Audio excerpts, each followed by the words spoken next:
Good morning. My name is Webster, in case you've forgotten, and I'm most annoyed at myself for being off 3 days last week. Small piece of problem with my throat, quite simple. I talk too much. I've been talking too long and talking too much and talking too loud. Margaret said this morning, when you go on the air today, this is at 6:30 this morning, she says, why don't you speak in a normal tone of voice? And I said to my ever-beloved, to whom I have been married for 40 years, I cannot speak in a normal tone of voice. I can only shout. But this morning and for the next few weeks, I shall be trying to speak in a normal tone of voice, probably lose my Scotch accent entirely. Now, having given you these simple explanations, and I was in Shaughnessy Hospital for a couple of days, and I'm telling you, very nice too it was. Nice to get away from all the people on the show, with a couple of notable exceptions. However, today, I lost a little bit of steam last week. You know, you start running to get your show on the road, and all of a sudden, the doctor says you got to go in the hospital. Nice fella too. However, here I am back again. And this morning I'm going to be up in the air for more reasons than one. First of all, I ain't never spoken to an astronaut in my life before. And we've got Realty World's copy of Raymond Burr. That's a cheap shot. His name is Walter Schirra. And he did a lot of the moon flights. He never actually put his foot on the moon. But he's quite a commentator on the NASA space program. And he was up there, when was it? Commander pilot Apollo flight and Gemini 7, the docking missions. He should be good fun.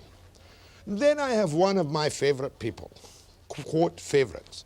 He's such a success that I tend to hate him. I hate all successful people. And he's a guy who writes books like there was no tomorrow.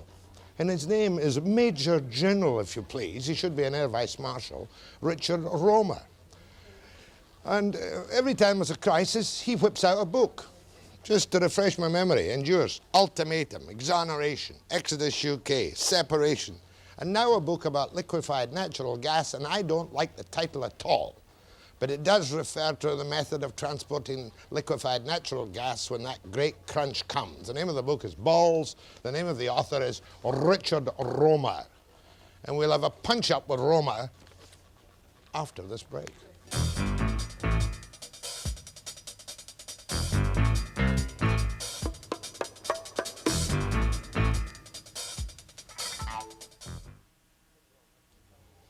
Richard Rohmer, to be quite serious, is a man who has tapped the market incredibly for topical books on Canadian crises for a number of years now. He wrote the book on, first of all, let's see if I can get all the major plots of your current books.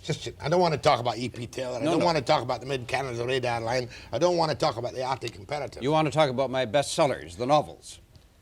Yeah, I do. You do. Ultimatum. Right. Give me the plot and the solution to the plot of Ultimatum, your first one.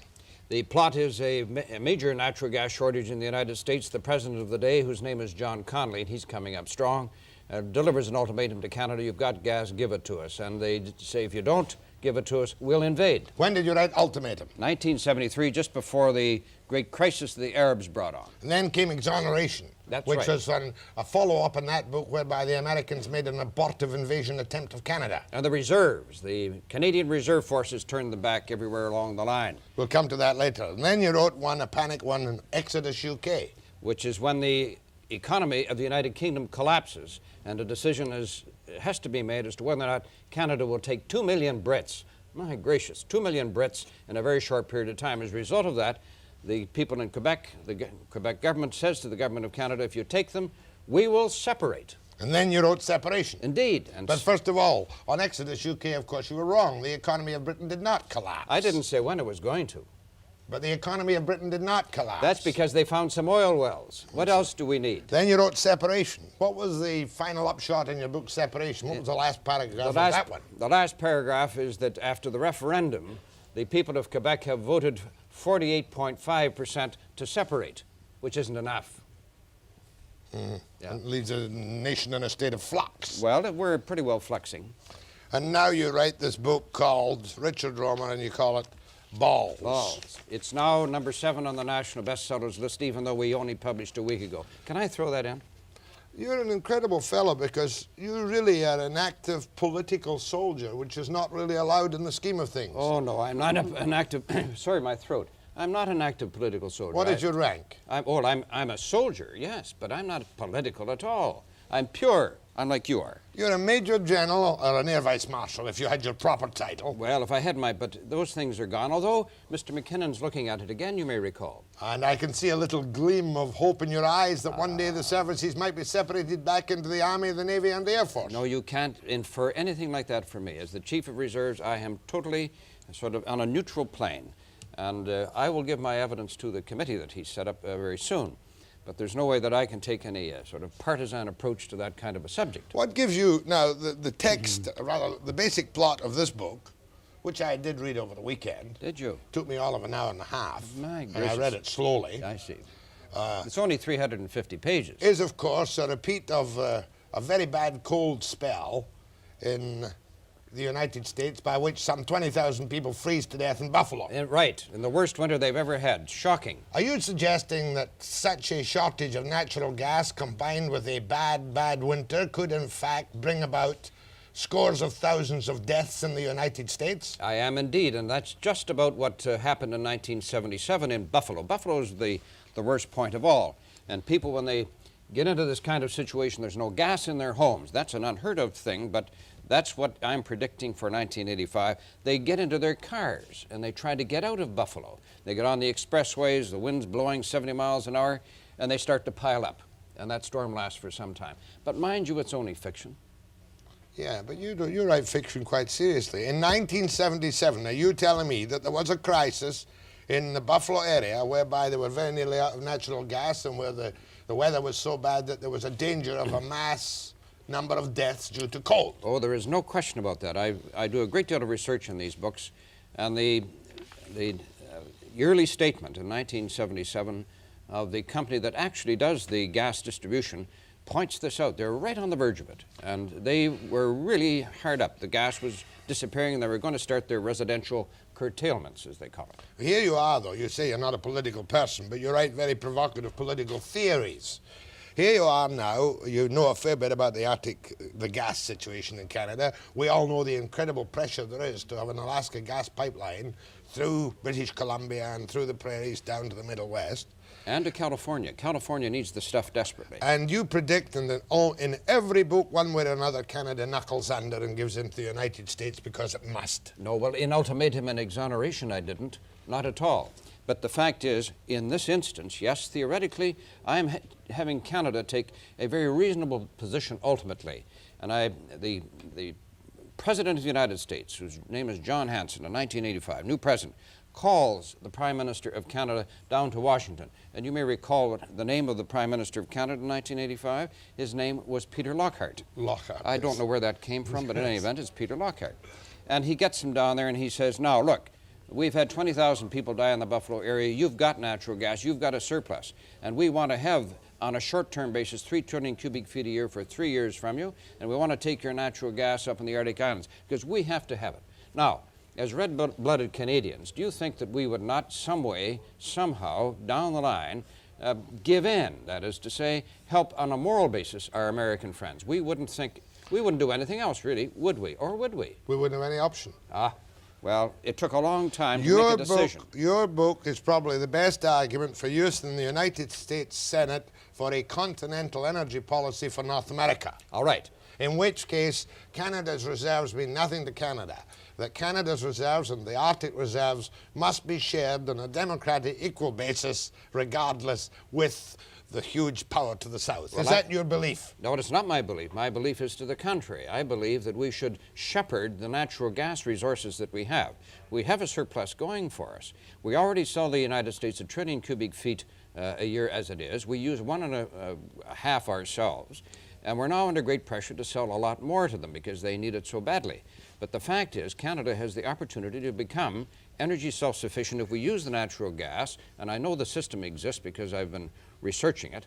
The system exists to use natural gas in automobiles. We can unlock ourselves from the OPEC countries. In Quebec and the Maritimes, we have to import 500,000 barrels of oil a day from the OPEC countries, the Organization You're of getting Petroleum away Exporting from my Countries. basic point, What is your Richard basic Rohmer. point? My basic point is that your book argues, and it's a, you know, it's the usual Rohmer book.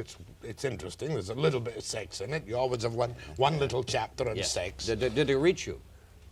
Not really. I Not skip really. read it. I see. But the That's basic a premise. sign of something. I think perhaps age, that you Age, skip read that sort of thing? I think so. Loss of interest? The basic premise of your book is that we are in the hands of the United States when it comes to the final disposition of the energy resources of this continent, and I'm inclined to agree with you. All right. We can't, if there was a big natural gas crisis in the United States and people freezing to death, we'd either give it to them or they'd take it. All right. They would certainly give us the ultimatum, either or else. There is no doubt about that at all. Because, and right now with the presidential candidates, Connolly, the guy that I used in '73, is back right in the forefront. And he's saying there has to be a continental energy policy. The only trouble with the continental energy policy is that the next thing they'll want to do is fill the Rocky Mountain Trench with water and flood Prince George, That's the as they next wanted to do under the Parsons Plan. Parsons Plan, exactly. And of course the Parsons Plan would tip everything all over, it would throw the whole world out of whack. We'd spin off into space, talking about Why space. do you write all these crisis books? Well, because I think that it's important to look at the You possibilities. think it's going to that happen? I Okay. think, yeah. Major General, if you please, Richard Rohmer and Webster, after this break.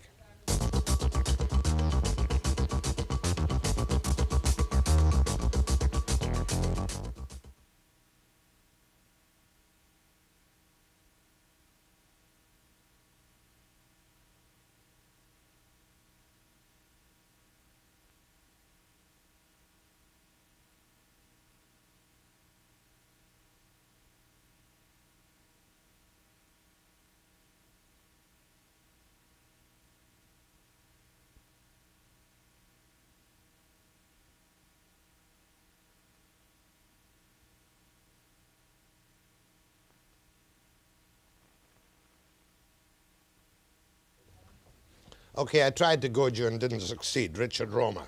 Let's take the thesis of your latest book quite calmly from the beginning. Buffalo, 1977, had in fact a real crisis in weather and gas, and they got through by the skin of their teeth. By the skin. And as a matter of fact, I quote at the beginning of that book, it's lodged in the opening chapter, the quotation from the financial statement, the yearly report of the gas distribution company in Buffalo, and there's no fooling about it. They were in a serious condition. And you see what happens is that they depend in areas like the northeastern part of the United States on storing natural And gas. it says here, and in the final analysis, the gas that was diverted from the Pacific coast in Canada saved the rest of the nation, the U.S., from disaster. Without this gas, portions of the U.S. were facing the possibility that residential customers might be curtailed. In fact, though, in a big city now, if residential gas was stopped, would it mean disaster? Couldn't people survive without heating in the cold parts of the United States for a month or more? No. It depends on the circumstances. And of course, as a person who writes novels, I like to cast the scenario so that it is the most difficult one. And I simply took a situation where in the middle of the worst storm, it's 15 degrees below 0 Fahrenheit, it's a wind of 60 miles an hour, with the wind chill factor close to 70 degrees below 0 Fahrenheit. I don't know what it is in Celsius. And with snow, you have a situation where if the gas is cut off, heat is cut off in houses, the houses will get down to the outside temperature very rapidly. And if there isn't sufficient plug-in electrical stuff, people have really little choice. And they're going to start to get out. But the circumstance is that I've taken a very bad situation. And Buffalo, of course, is one of the cities that we know is bad. Mm-hmm. And what I'm trying to do in this kind of scenario is make it realistic, but at the same time, give the reader a position that he can understand and relate to. So this is the nature of the opening of this particular book. Well, most of us have a broad idea of the problems of gas and oil distribution throughout the world. And we've got to the stage now where cost doesn't really matter anymore. Well, it's not a function of cost. You see, cost is one thing, and we're tied to the Arabs and the OPEC countries around the world because the United States imports 8.5 million barrels of oil a day, and they've got to pay them the price. We in Canada import 500,000 a day, and we've got to pay their price. This is why we're in such difficulty. If we could only cut it off, it'd be fine. But the fact is, our price, the price is one thing, and If we have to pay $24 a barrel for the crude oil, we'll do it. It's the matter of supply. And in Buffalo, in this particular book, the pipelines of natural gas that come up from Louisiana, Oklahoma, and Texas, cities on the way are stripping gas out of them because it's cold in a way they've never done before, so the supply fails.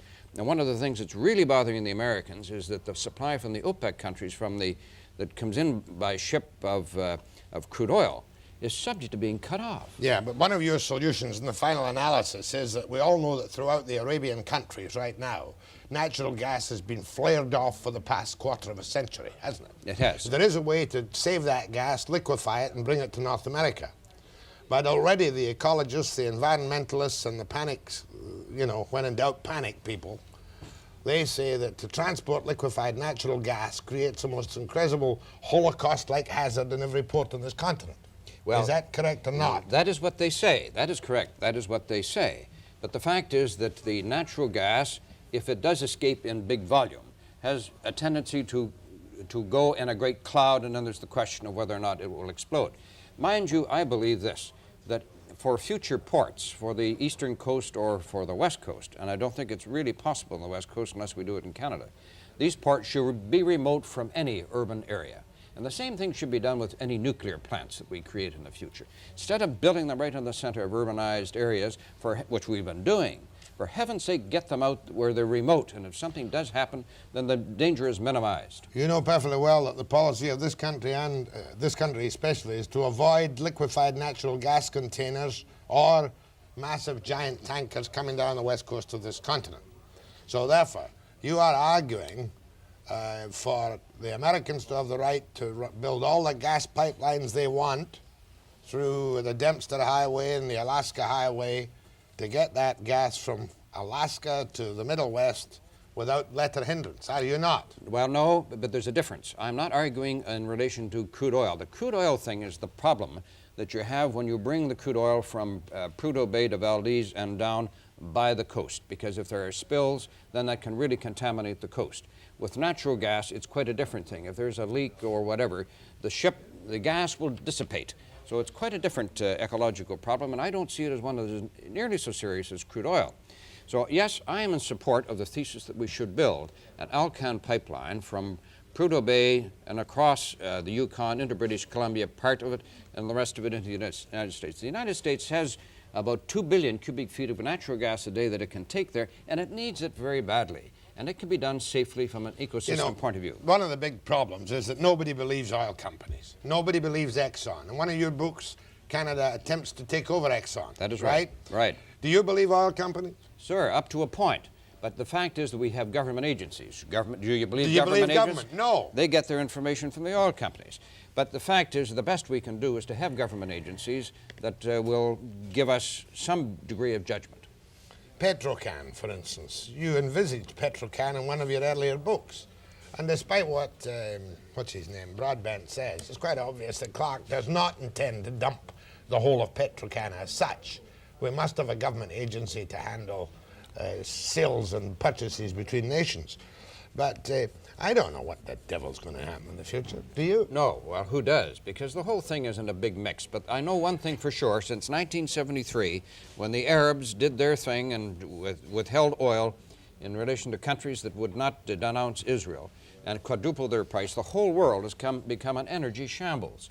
And that's the chaos that's confronting us. It's chaos economically. Could North America clean its skirts by stopping waste and beginning to curtail the use? I don't know that people in this democratic continent have enough self-discipline to do that. And so far as I'm concerned, it's the kind of thing that if you leave it to people, they won't do. If government imposes their way on people, that's another matter. But I think that so far as Canada is concerned, we do have, through using natural gas in motor vehicles, the opportunity to unlock ourselves from the OPEC countries, and we do have the opportunity to become independent, and we do overcome some of the major difficulties in terms of our own self-discipline. This garbage you're talking about using natural gas in motor vehicles, what difference would that make? What it does is displace the 500,000 barrels of oil a day we have to import. This is very significant because we're paying out of General Treasury of Canada from tax money that comes from British Columbia and elsewhere a subsidy to eastern refiners of $2 billion a year. By itself, that's an enormous bill. So what I'm saying is that I think there are things that we have to do in this country that we can do. And that's the kind of thing I talk about in the book. In addition to throwing a bit of sex in here or there that you went by for whatever reason, I thought it was very discreetly done, as a matter of fact. Yeah, you become more of a dirty old man in every book you write, Richard Well, Rohmer. you're an authority? I don't know if people want to talk to you about the book or about natural gas, but we'll try it. We'll give you one shot on the phone and see if there are any calls. Ah, indeed, right. If there are no calls, you can put on your uniform hat, give me a smart salute and leave. No, you give me the smart Richard suit and I'll Rohmer, leave. after the break.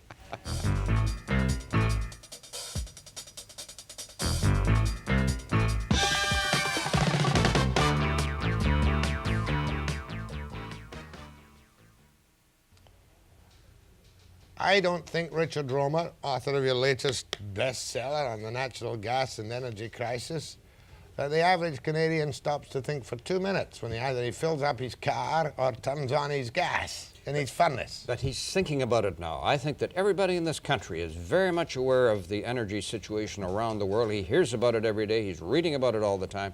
He's been seeing what's happening in the United States when they started to line up for gasoline. He knows that this thing is on. There's not much he can do about it. We'll see what kind of reaction you produced, if any. Fine. Go ahead to Richard Rohmer. Hello, Richard Rohmer. I'm here. I've enjoyed your books very much. Thank you. And I think I'll go down and buy the new one. But Good. I think you're in the wrong boat because you should start working on alcohol. Well, I've been working on alcohol for quite a while Well, because in what's the that? presence of my leader. No, I don't mean as an antifreeze for yourself. I mean for use in the car. Ah, He's talking about methanol. oh, sure. He's Gasohol. Gasohol. Gasohol, whatever you want to call it. But All it's, right. it's a natural renewable resource. Exactly. I understand that. And that's one of the, in saying that we have natural gas, we can use it in automobiles, I'm not discounting any of the other opportunities that we have. One moment, please, Richard Rohmer, a man of your ubiquitous knowledge, knows all about everything.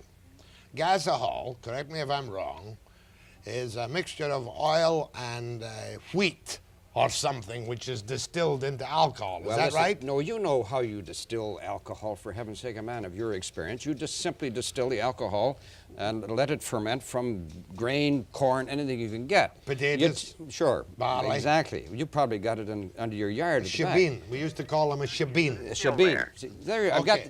got the expert. Now, it's simply a mixture of the alcohol with gasoline in a form that you call gasohol, and you put it out of the pump and you drive down the You road mean all with the it. grain we can't sell, we should turn into booze for cars? We can sell it all right, but we can't get it on the railway to get it to the port to get it offshore. Now, that's another subject. But the fact is we could use the grain that way, yes. But I don't discount it. Why not use the whipping boy of Canada and say the United States has to cut down their usage of gasoline or whatever about 10%. And that would put the Arabs in their place, so they would have to sell to make the business profitable. Well, They would have to sell it at a lower price because they wouldn't be selling it. Everybody would be competing. They're competing now, and as soon as Iranians go and put their price up, Saudi Arabia starts fighting with them and says, well, we don't want to put it up. Jimmy Carter would love that solution. In fact, he'd love any solution at the moment. If you cut back 10%, that's 850,000 barrels a day, which is in effect peanuts. You got to do a lot better than that to have the United States survive. Did you hear what Johnny Carson said about Carter last night? No, what did he say? He said Carter doesn't have all his oars in the water. He does. Well, they're giving him a terrible time. Well, Quinnell. Yes, hi. Good morning, Richard. good morning. How are you this morning? I think you're right on the natural gas, and I believe that we should leave the grain where, to eat it instead of making it into alcohol. And I also believe to go into wood heat if you can.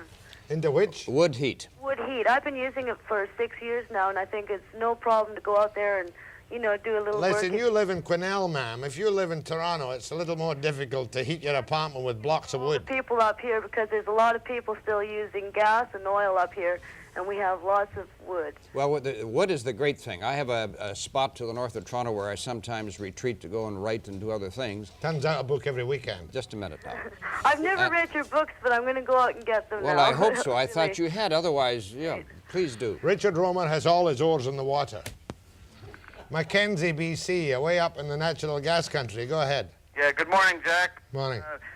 I'd just like to make a comment and let you reflect on it. 2 points very quickly. I think the mentality of the social structure has gone a little bit off to the side. It takes more energy to produce one automobile than that energy will use in its average lifetime, 0.1. So gas to run it isn't the problem. Well, And wait a number minute. two, Are you suggesting that we don't build any more automobiles? I'm not suggesting. I'm asking that the social structure is, or I'm suggesting the social structure is such that the mentality is in the wrong direction.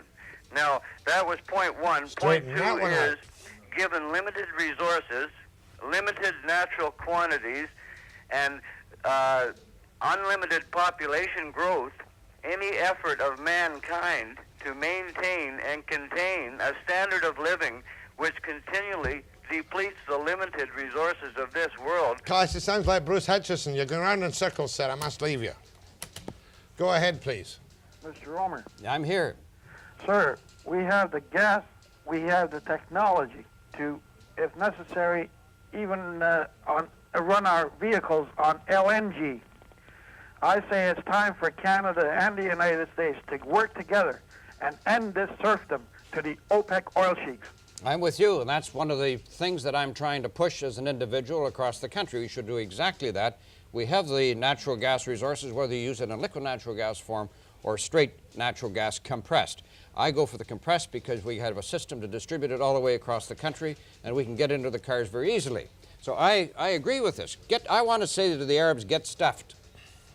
Can't we store liquefied natural gas, a bigger quantity in a smaller container? There is a small nationalist point that I would like to speak about. The moment we agreed to a continental energy policy of the United States, we are the 52nd or whatever it is state of the Union. Where did the continental energy policy come in? I was just talking about Canada.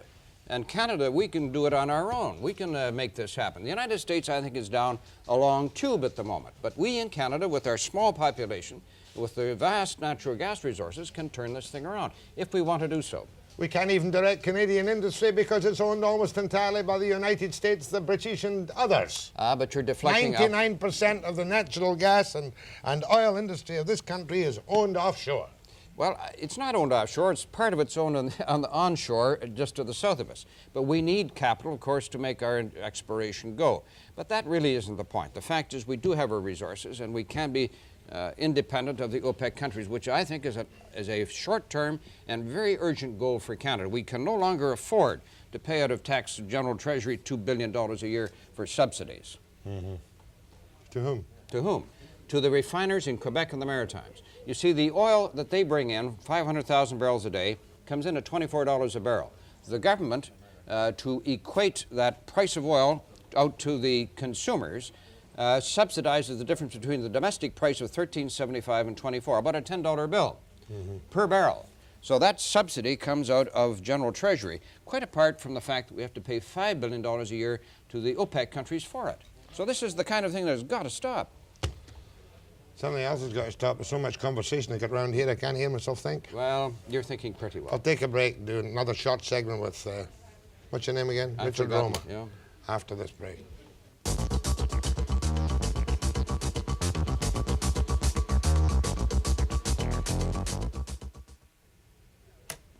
Go ahead to Richard Rohmer.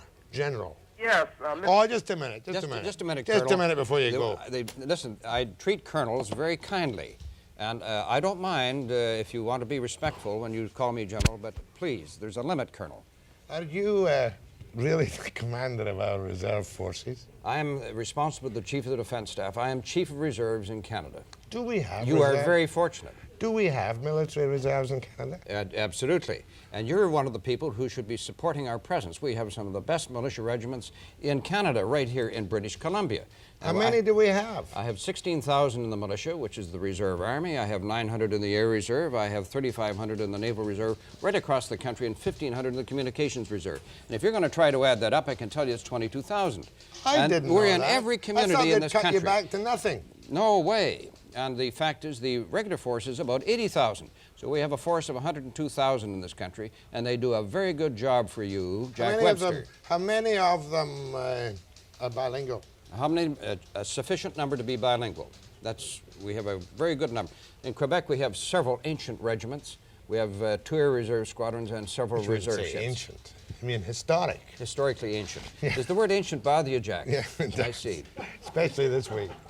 I'm glad to know that we've got 33,000, 30,000? 22,000. 22,000 reserved. And we're ready to defend you anytime, and I know that you need a lot of it. Yeah. You're the oldest living pilot in the Canadian Air Force. Any pilot must be living. So I am the oldest pilot in the Canadian Armed Forces. That's right. 61? And I fly with a great deal of skill. How old are you, Yes? 61? No, I'm not 61. I'm much younger than you are, but I'm 55. Isn't You that were in the amazing? last war as a boy. Of course I was in the last. Was it you or your brother was killed in the last war?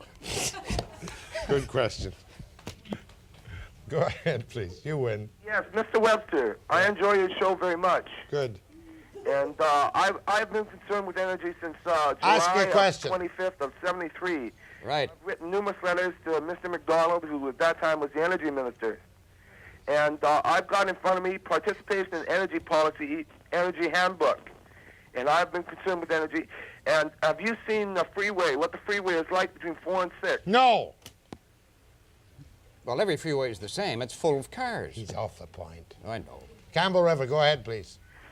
Good morning, gentlemen, and nice to see you back, Jack. Just one question, Mr. Rohmer. How did you arrive at the title of the book? Oh, it's very simple. I thought you'd never ask, and thank you very much. It's the kind of point that the host went right by, but when he opened, said it has to do with the have you got the jacket, please? Can you hold it up so it can be seen by the audience? Just the jacket.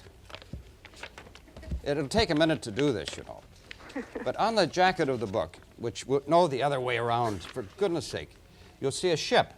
And the ship has 5 great golden spheres sticking out of it. And those are great spheres of stainless steel, and they stick out of the ship, and they contain liquid natural gas. When you liquefy gas, you take it to 260 degrees below 0 Fahrenheit. Don't let the ship move around. Then that takes the gas from 600 cubic feet down to 1. And you put it in these great spheres that are about 120 feet high. Those are great balls of gas. Now, I like one-word titles because I like to economize. And so I took the word balls out of the great balls of gas, and that's how I got to the title of Balls. Mind you, in the book, when I was thinking of Jack Webster, when I was writing it, in a couple of instances, I used the word in a different way. And in fact, how did I inscribe the book? To my critics. No, I wrote something in it to you. From a fan, Richard Rohmer. No, the other part. I put it's balls, and it's to you, Jack Webster. So it's the kind of way that you can use the word. You are the rudest Major General I've ever met in my life. Well, you're an expert in that field, and I... Salmon Arm, go ahead, please. Hello, Mr. Webster. Yeah. First of all, I'd like to congratulate you on the very fine program you have. And for Mr. Rohmer, as a writer, he is not a sax roamer. No, but his name is Arthur Henry Ward, and Sax Rohmer, that's his pen name. But Sax Rohmer and Fu Manchu... I would like to know where Mr. Rohmer, in his books, I have read all of them. He is a very intriguing writer. Thank you. But I don't like the implications he applies to Canadians being weak. Oh, I've never done that. In fact, Canadians in my books really turn out to be extremely strong. When you turn back at the invasion in 1970, whatever it was, of the Americans at Toronto International Airport, fictional, that's a sign of strength. We're very strong with the Americans, and we have to be. We're great people. We're very tough on paper. Boy, you better believe it. I'm glad you met Richard Rohmer this morning, and Where's his my book. jacket? I threw away the jacket. You couldn't stand it. The pressure's too much. I'll see you next year or later in the fall when you bring out your new book. It'll be Patton's Gap. Patton's Gap, on the Patton's war. Gap. Yes, indeed. Well, it was my war. It was before your time, of course. I see. My war was the Crimean War. That's right, the Boer War. Boer, is it correct? My next guest is Walter Schirra. I don't know if you can get a camera on Walter now or not. No, you can't. Thanks, Richard. Thank you for having me. Now I'm going to have a real flyer. Of course you are. Of an astronaut, of Exactly. NASA. Exactly. Thanks, Richard. Thank you Best very of much, luck, old Jack. chap. Thank you very nice much to see indeed. you looking so well and so dapper. Thank you for having still, had me. Does one still salute like this? No, it's like this. Oh. You're out of time. Best of luck, Richard. Thank you, Jack. Take a break. Boom.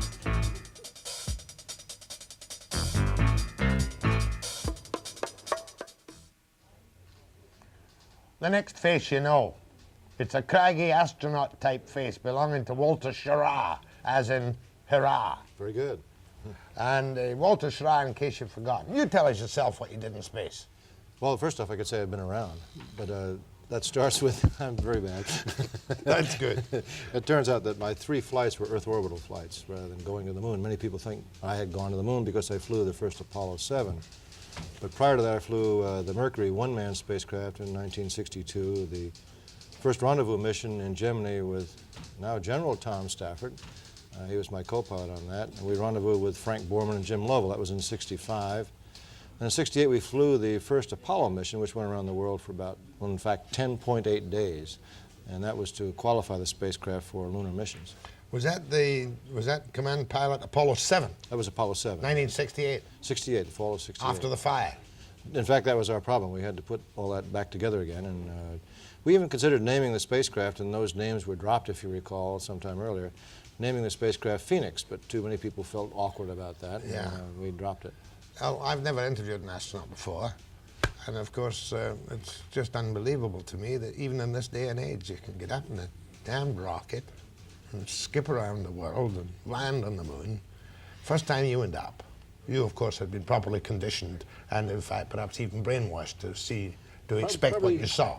The word brainwashed is almost right. What we did, we tried to train out any kinds of surprises. We didn't want surprises because then you tend to go towards fear. And if you go towards fear, you go to panic, then you lose control. So we exercised every possible type of simulation we could think of, and some were pretty wild, just to avoid some kind of I think calamity. the choice of brainwashing is like a trained soldier. No matter how frightened or panicky he is, he responds to certain situations in certain ways as automatically, doesn't he? That's it. And we were not just pilots, we were engineers. We would change components of the spacecraft, engineering techniques that would permit us to react more favorably than just going along with some engineer's idea. I should imagine the worst and trickiest thing which you were involved in was the docking operation. That was difficult. We had. What year was that? That was in '65. Who was with you on that one? That was Tom Stafford. And you docked. Who were you docking with at that time? Well, that was an interesting one because we initially were to launch and take out after an Agena, which is an unmanned vehicle, and it didn't make orbit. So we had to do the fireman's dive, as we call it, coming back down the ladder, and that mission was scrubbed. We then, by the urging of 2 engineers from McDonnell Douglas, McDonnell was the name then, conceived the idea of our rendezvousing with another spacecraft that was to be in orbit for 2 weeks. This was the Borman-Lovell mission. And we made an attempt at that, in fact. Then we had a problem with our launch, so we had to scrub again, and then we finally did get off about 3 days later and effected that rendezvous. This was using radar for ranging and for tracking.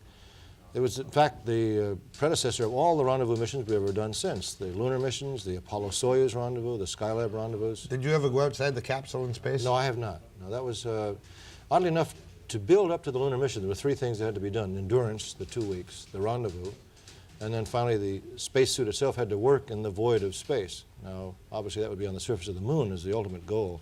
And that was why Gemini was a very important part of our space program. What was the impression of speed at any time when you were in orbit, on any one of your missions, either enough, the low level or the high levels? You don't feel that because you have nothing to relate to. There are no clouds you're going by. There are no railroad ties to look down at. They're all a blur. So as a result, you can't relate speed. You don't have anything to look at. If you look straight down, if you can take the spacecraft and point straight down, as you cannot in an aircraft, then you can see the surface of the Earth moving beneath you. But normally you don't point straight down. But in an aircraft, if you pointed straight down, you'd be impacting Earth shortly. So as a result, that's an awkward way of flying. It must be fearsome.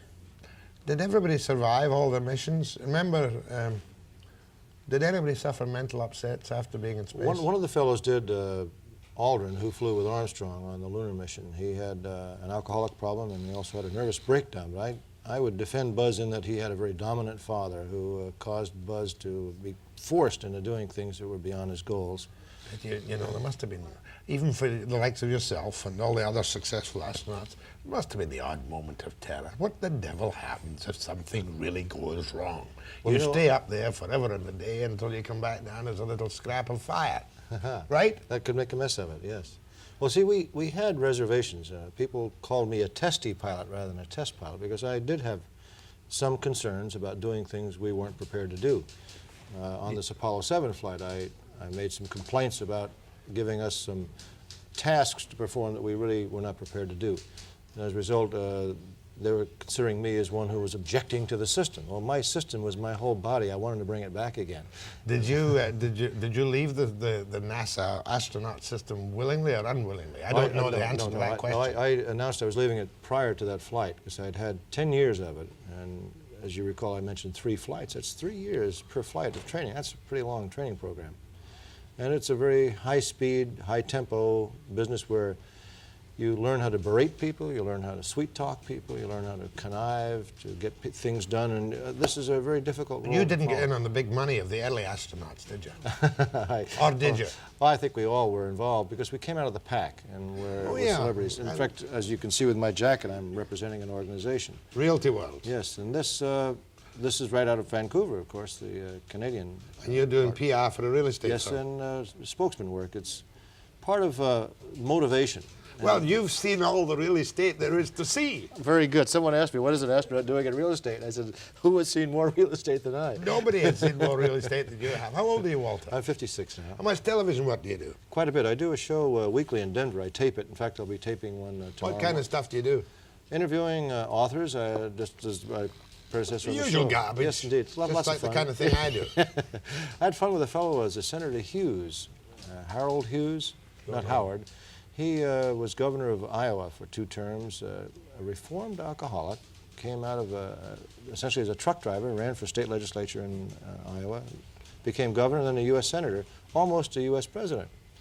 And he's now a born-again Christian, a lay minister, and he is preaching all across the country, wrote a book about all this, so it's kind of fun. Then I had another interesting fellow, General Singlaub. You had just had a general on also. Yeah. The fellow who left Korea, who said the North Koreans are building up their forces, and Mr. Carter said, no, they're not.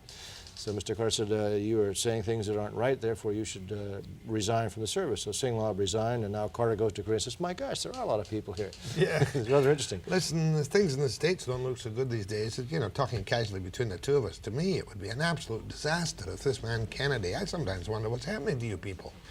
It looks like somebody was saying the other day with some legitimacy, it looks like you want a king. I'm afraid you want to take any Kennedy that's available because he's a Kennedy, and the man's reputation and background, even from this distance, is obviously dreadful. I agree with you completely. That I admired Jack Kennedy very much. He was a at least charming man. Hated his father. Yes, that's true. His father was pro-Nazi, and of course, as an ex-Brit, no, that's a good start. Yes, the Kennedy family. No, I have no love for the Kennedy family. In fact, I was asked by Bobby Kennedy when I came back to the White House to meet then President Jack Kennedy, are you interested in politics, Commander? I was a Navy commander then. I said, well, sir, you must realize I'm an engineer, I'm a test pilot, I'm becoming something of a good scientist. All of my decisions are based on facts. I find the transition impossible. Good for you, good for you. But you don't find that in this country, too, of course, we have problems coming out our ears. But there seems to be a great lack of half-decent candidates who deserve support to lead the democracies. Well, you mentioned something about my doing television. You're doing it too. We're hyping some people. I'm convinced of that. We create a public commodity. I'm just talking to one of my friends. We're part of the problem. I think we are. We are part of the problem. Personally, myself sits here and I do a lot of political second-guessing and nagging and hatchet work and criticism. But will I run for office? Not on your bleeding life. Nor would my dear friend Walter Cronkite. I forget, he had a great remark about that recently. Let's talk about Cronkite. They tell me he's only 5'8" or something. I thought he was 9 feet tall. No, he's about 5'10", a little over. Oh, about the same size as me. Mm-hmm. Very tall. Obviously, I'm 5'10" also. I used to be 5'10.5". Now I'm shrinking. Well, that's because you went to metric up here. Walter Schirra and Webster, after the break.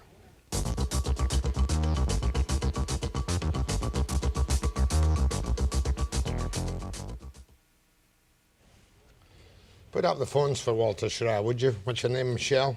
Sitting in over there. Cronkite, admirable guy. Seems a very nice fellow. Is he as nice as he seems, or is he a bit of a phony like many of them are? Oddly enough, I'd say Walter is probably as genuine as a person I've ever met. He comes into work, by the way, at about 8:30 in the morning, when he works, I might add, leaves the studio about 7:30 at night, has a typical horrible New York sandwich, that old deli roll, and then that's his day, a long day. Does he drink? Oh, of course.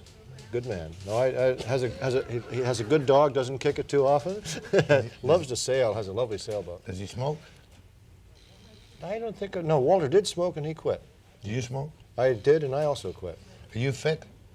I'll have to use that one again. Are you fit? Oh, I'm fit, very, very fit. I just came off a hunting trip, in fact. How old are you? 56 now. Schirra. What's the background of Schirra? What's the ethnic origin of Schirra? I've been told French, but my grandfather, my father's father, came from Munich, and there's a lot of Swiss in the family. Look like a little bit of a squarehead. Listen, space program. Does them to give a damn anymore? Does it matter?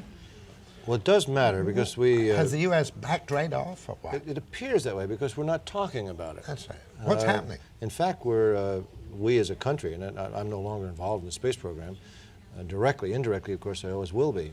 All the fellows who will be flying are ones I selected, but we're transitioning from the old vertical parachute routine, where we just came down in parachutes, to a vehicle called shuttle. Oh, yeah. And it will fly, if it does all the things it's supposed to do, as often as 100 missions before it's recycled.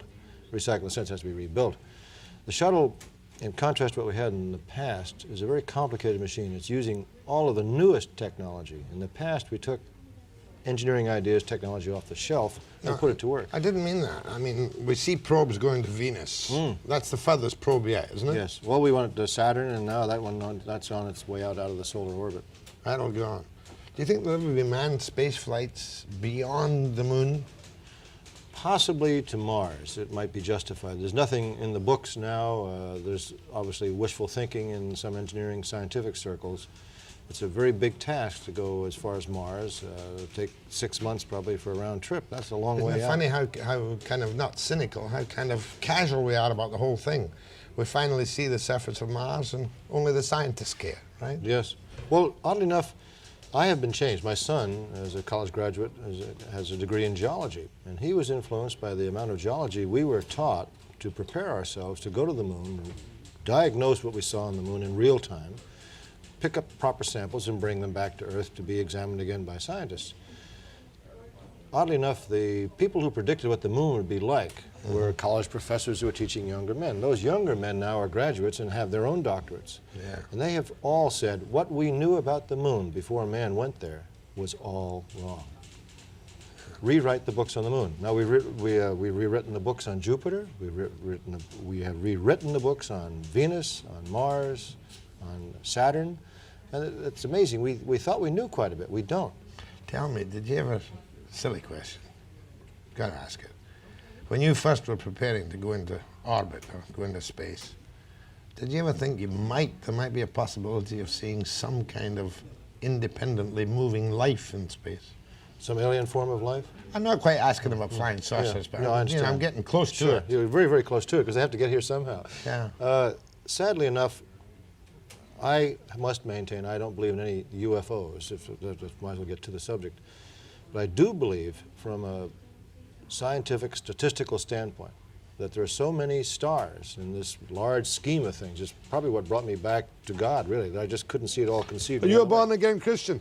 No, not that, but I am totally aware of the fact there is a God. There's no doubt in my mind. And was it space that did that for you? Yes, it did. Why would that do that? It wasn't for that you? I had an ethereal experience, it's just that the magnificence of this whole scheme of things is something that just doesn't occur as a unique event. It has to be created.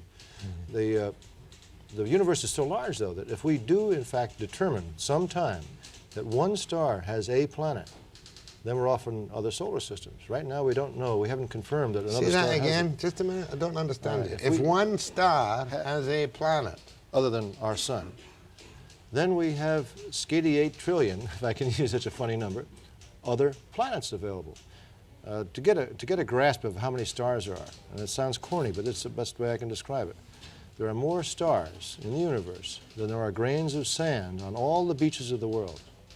oh my God, Now just try to count them. that's fearsome. Now if each one of those has a planet, can you imagine what statistic samples there are? There'd be two men, Jack and Wally, sitting here talking. 1 out of 1 million chances, but that's not very high. If one star has a planet, the Then- chances of independent life are incredibly... Very high, very, very high. But don't all stars have planets? We don't know that. We don't know that they don't. We don't know that they do yet. We don't know yet. No, they're pretty far away. You take any star you like, take the North Star, we don't know if it's a planet. We don't know.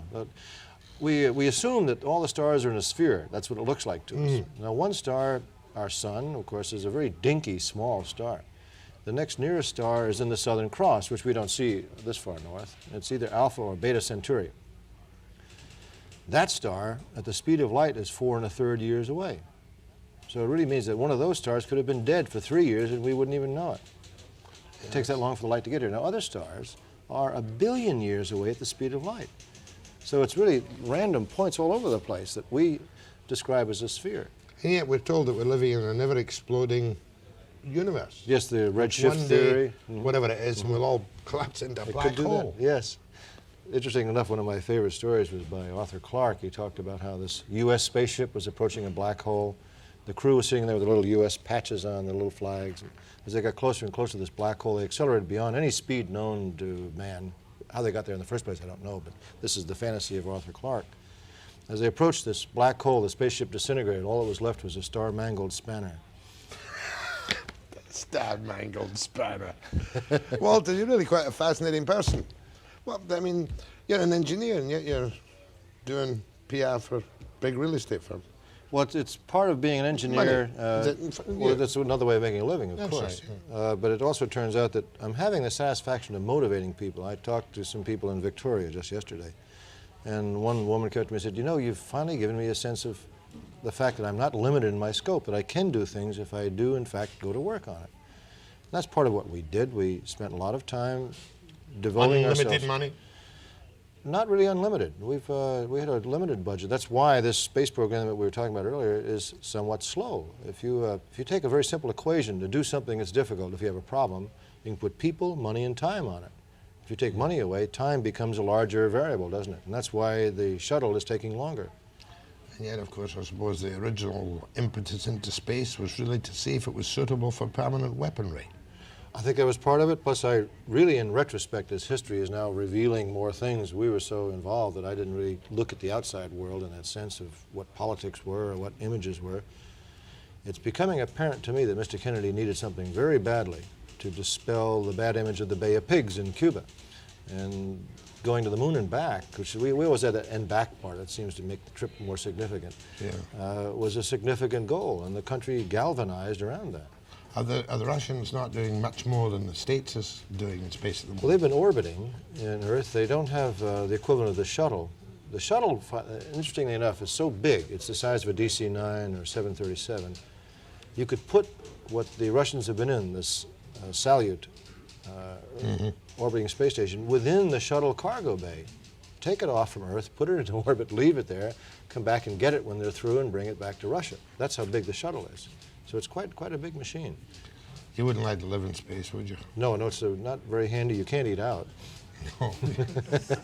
But in any case, I mean, it's not a viable alternative for man's expansion. No. Everything you have to support life in space, you must take with you and recycle that, because you can't go back, essentially. That's why I jest in a sense. You can't eat out.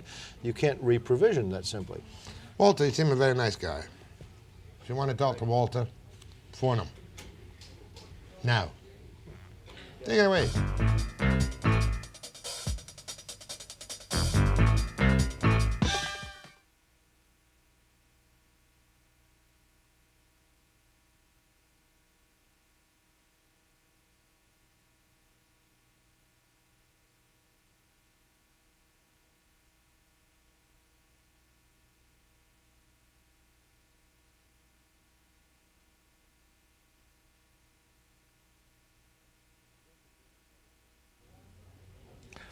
The most impressive thing you said this morning. I mean, you can lose me with all your space technology. We're just as normal, I hope, with no antennas coming out of our heads.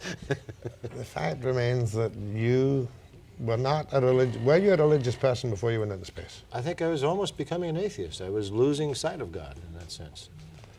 And how many trips into space before you realized there was a master plan of some kind? Well, the first flight did it, really. It was... When you look at Earth, that's really the beautiful view. Everyone says they should have a poet or some kind of journalist in space to describe these phenomenal events that transpire in front of your eyes.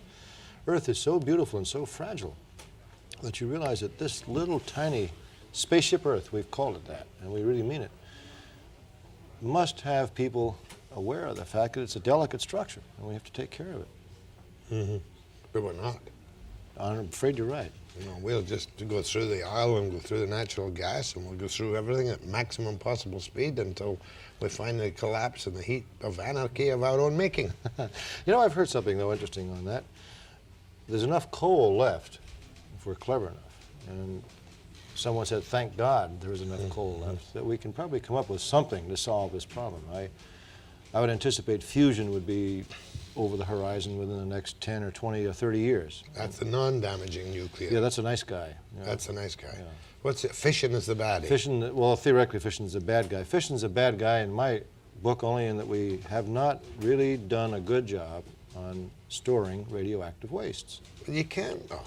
Well, you can't even put it in glass blocks in the sea there. Well, that seems to be the approach that's being taken, is a ceramic glass type of block to preserve it. We're talking about half-lives that are hundreds of years. The day will come, and perhaps nuclear will be the only alternative. It could very well be. Won't be in our time, though. We've talked too often about solar power. I had my own environmental engineering company for 3 years. In the 10 years I've been out of the space program, I did quite a few different things. But one of the things I found is that you can't just have solar power because you have sunlight out there. Earlier you were talking about wood, for example. That's a source of solar power. Anything that grows is really developed from solar power. But as far as creating electricity from solar power, we tried that in the space program. It's very, very expensive, not at all efficient. Run a little battery for a short period of time. Yes. Yeah, I think this is a lot of garbage, wind power and solar power, when you think of the kind of demands that are made by a metropolis. Sure. Well, we're talking about 1s and 2s and 5%, but that's all. Walter, let's try some calls. Walter Schirra, go ahead, please. Where are you? Good morning, Walter. Good morning. Jack, hope your health isn't that bad. Health is fine. 20,000 hours from DC-3s to 747s. Now, damn it, I've seen 3 indicated documented places for UFOs. Now, I would just look to hear your Are you telling me you've done... These 3 no, Russian first of all, are you a now, pilot? Are you a pilot? what have come out with this documented evidence, supposedly, of a spacecraft broken up, an alien craft in 10 pieces, 1,200 miles out. But it's quite fascinating that people persist in fantasy, and I love fantasy. My favorite movie, by the way, is Star Wars. As a child, I grew up on Buck Rogers. I thought it was just neat. How many newspapers have printed articles on Buck Rogers? Does that make it fact? How many people I have seen others that have had objects and documented them. You have seen them. Were you a pilot? That's right. Air Canada.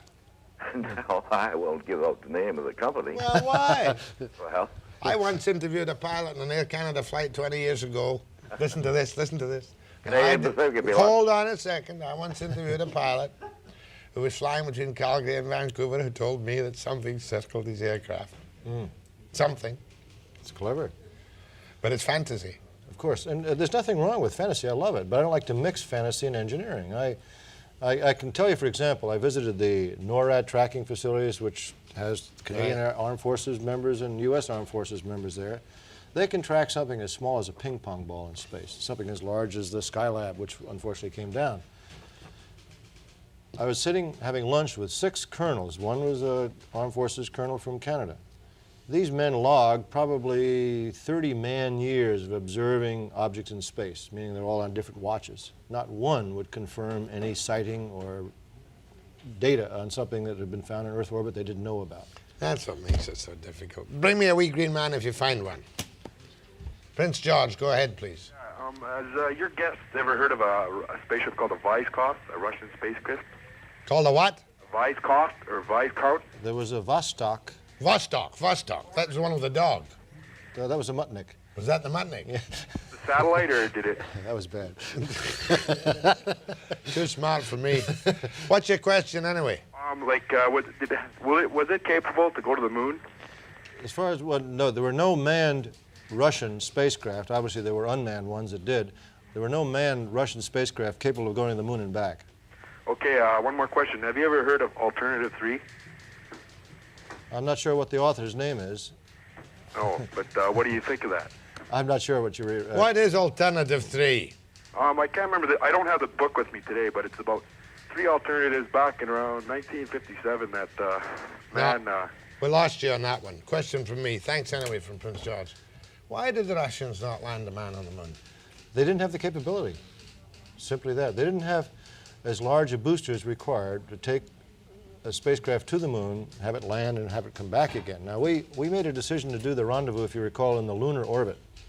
It takes tremendous power to take the whole machine from Earth to the surface of the moon and then have it launch again from the moon and come back again. So we left 2/3 of the machine, if I can describe it that way, in lunar orbit, and took 1/3 of it down to the moon, brought it back up again to the 2/3, and then used that power to come back to Earth again. Who was the genius? Was it the Nazi? No, no. Werner von Braun? Werner von Braun was absolutely one of the most brilliant men on rocket propulsion that I've ever met. A lovely man, had a great team of people, totally devoted to science and engineering. When he stopped destroying London. That's true. No, oddly enough, he... Never forgive, never forget. Dear old Webster. No, but the man developed a system, and whether the system was used for peace or war, the system did its job. I'm not going to defend von Braun in that sense. I'm only taking a cheap shot. One of the old early things about Werner was his mother, when he was a young child. I had 2 stories about Werner I love to tell. One was when he was a child, his mother said, "Werner, you missed school." "Yeah, Mama, next time I hit it." What's the other story? No, what's the other story? Before we landed on the moon, we told a story about how 2 spacecraft came to the surface of the moon. One had CCCP on it, the other one had USA. The 2 spacecraft land on the moon, and the hatches open, and the cosmonaut comes out of one, the astronaut comes out of the other, and they walk toward each other, and they put the bubble helmets together. "Hello, Hans. Hello, Fritz. Now we speak German." Werner liked that story. Oh, wonderful story. After the break.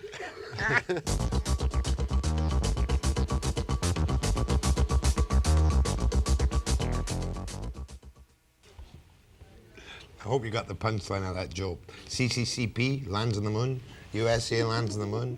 They both come out, they bash the cosmonaut's helmet against the astronaut's helmet. One said, "Hello, Hans. Hello, Fritz. And nun wir sprechen die Deutsch." Very funny. Not bad. You like it? I like it. With the German accent. You do it. Mind you, you look more like the part than I do. Go ahead, please. Jack Webster? Yes. I enjoy your programs very much, and I'm enjoying the program today, particularly by Walter Schirra. Good. Say something. I was wondering if I could ask him a question. That's why he's here. What year was the Borman mission? The mission, the rendezvous mission was in 1965. 1965. And, you know, I'm particularly interested in that one because I met Frank Borman when he came back from his mission. And my husband and I had our picture taken with him at a reception given in his honor. Oh, I'm very glad. My husband was in the Indiana legislature in the United States. I'm very happy for you. Go ahead, please. Good morning. Yes, Jack? yes. Speak up. Hello? Yeah. Yeah, good morning, Mr. Schirra. Good morning. I was going to ask you about Apollo 13. If that explosion had happened on the way back, they wouldn't have made it, would they? Rather than going to the moon when they had the explosion in the module. It's a very interesting thought. You're quite right, because they needed the lunar module to supply the electric power and the amount of oxygen they needed to support life. Yeah. So if it had happened on the return trip, that would have been pretty well the game over, wouldn't it? It would have ruined their whole day. You're right. I think it would have. And I think on yours, when you we're rather blasé about that. You have to forgive me, but if you can't fix it, we talk in those simple terms. But yeah. we anticipated. I understand there's quite a bit of sweating over that. Quite true. In fact, it was kind of interesting. I was in New York at the time, waiting for the next phase of broadcasting as we turned off on Apollo 13, essentially. When this event occurred, we had to pick up rather fast. Yeah. You were with Cronkite on that Yes, occasion. it was. Yeah, that was quite a touchy situation. Okay. The rest of you boys is fantastic, really. Well, it really is incredible, the gambles they took. And, of course, if anything had gone wrong, there was no way anybody could be rescued. No. That's simply why I do say it can ruin your whole day, because you can't take all the what-ifs, and that's an expression I've coined in a sense, and put them all in the spacecraft. For example, we had no rescue capability for a lunar mission. We couldn't afford to do that and do the mission itself. So we made the spacecraft as safe as we could, and we talked, interesting sideline, we talked in nines, perfection would be 100%. So as you approach perfection, you would say 99%, or you go for 10 nines, or 30 nines, or 100 nines. And if you multiply a 0.9 by a 0.9, meaning 90, you have 0.81, don't you? So you've lost a lot. We anticipated the successful lunar mission being about, maybe 50%. Living through a lunar mission, about 0.9. So it was quite high. We built in a lot of backup systems. We use the word redundancy, which isn't really the right word. It's backup systems. And that... The fact was that somebody always had to take the final chance. Surely. And that was what we were willing to take. But when we talked about being brainwashed, but we really looked at every facet of the mission. Train is it. And we went through every contingency plan we could think of. And as a result of that, our confidence came up. That's kind of depressing, though. You aim for nines, but if you put all the nines together, you get 8/10. Yes, indeed. Rather fast. Not even metric, and I can still count it. Look, a good point of yours. Thanks. Yeah. Just one more little thing, Walt, Mr. Schirra. When you had your... Call him Walt. You had kind of a trying situation there when you had to scrub your first launch, didn't you? You had that was the decision to make. I think you were quite praised on that. That was the second flight, the Gemini. That was a hairy situation. You had to make a quick decision on you were in the module. Yeah. Yes, we're ready for launch. The classic NASA word is an anomaly occurred. A plug came out just at almost the instant of liftoff. Yeah. And it indicated electronically that we had lifted off, yet in fact I knew we had not. If we had lifted off and then settled back to the launch pad again, it's rather a loud explosion, and that can take the fun out of the flight. Yeah. Well, the whole day. I imagine. Yeah, so you got that parlance now. That's right. An anomaly took place. Yes, the plug fell out. Isn't that interesting?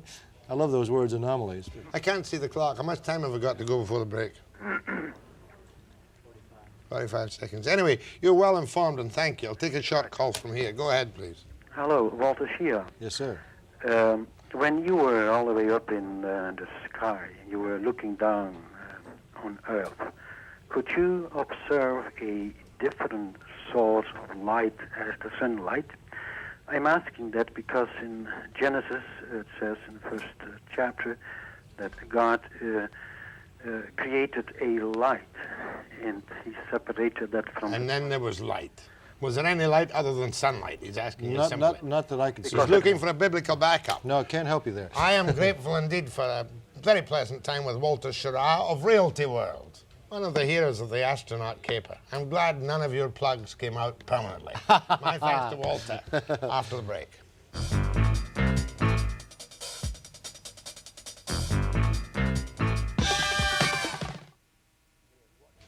It was funny to sit the other day and watch you on camera when I wasn't here. I felt positively weirdo. Why? Fred did a good job, He didn't did a very nice job. He must admit he's a handsome fella compared to me. Promise me one thing. What's that? You won't shout at me. No shouting. That's right, no shouting. I'm not allowed to shout anymore. One of the things we're going to do tomorrow is about Salt Spring Island, funnily enough. Brian was over with John Koenig, and we're doing a piece on a silly business about the dog menace and sheep in bars. Sheep. On sheep! On sheep! On sheep! Since the Capital Regional's taken over, we're not even allowed to shoot the goddamn dog that comes on the place. You know, if I look out here in the field and I see dogs chasing my sheep legally, I'm not supposed to shoot them. I've got no means. The only thing I can do is phone Victoria, and hopefully within 2 or 3 hours the guy may be able to make it over. But it still doesn't solve the problem. I mean, by that time they're dead.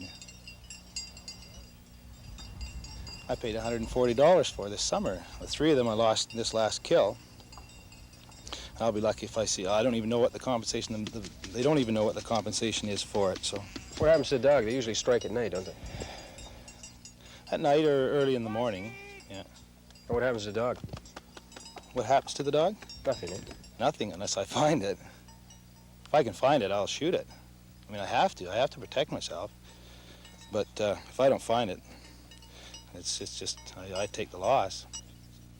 There are about 2,500 head of sheep on Salt Spring Island, and a dozen full-time and some part-time sheep farmers. As is the case with any range animal, it's impossible for them to watch over the flock on a continuous basis. 600 of the docile creatures have been run down by dogs and left to die in the last 5 years. And the only memorial to their deaths, turkey buzzards who wait to pick up the pieces. Now, here's another one I wanted you guys to see. What's that bring the count up to now, Murph? Well, that's 15 in the last, less than 2 weeks. It's going to take more than an amendment to a bylaw to stop the needless and tragic slaughter of these helpless animals. Because as long as the dogs run loose, sheep will run in terror, and farmers will have to protect them. Full story on the sheep tomorrow. It's really nonsense. Can't shoot dogs that are attacking sheep. Crazy. Full story tomorrow from Brian. 9 a.m. precisely.